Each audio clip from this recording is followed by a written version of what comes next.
சுப்பு காத்து ஊத காத்து சுத்தும் கடல் கரைய பார்த்து சத்தியமா கோயில் கொண்ட சுப்பையா எங்க குப்பத்துக்கு குல விளக்கு நீ ஐயா.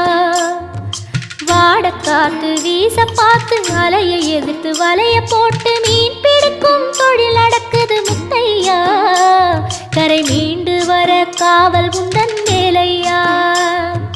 திருச்செந்தூர் ஆண்டவனே வேல் முருகா தினம் உனக்கு நன்றி சொல்வோம் மால் மருகா.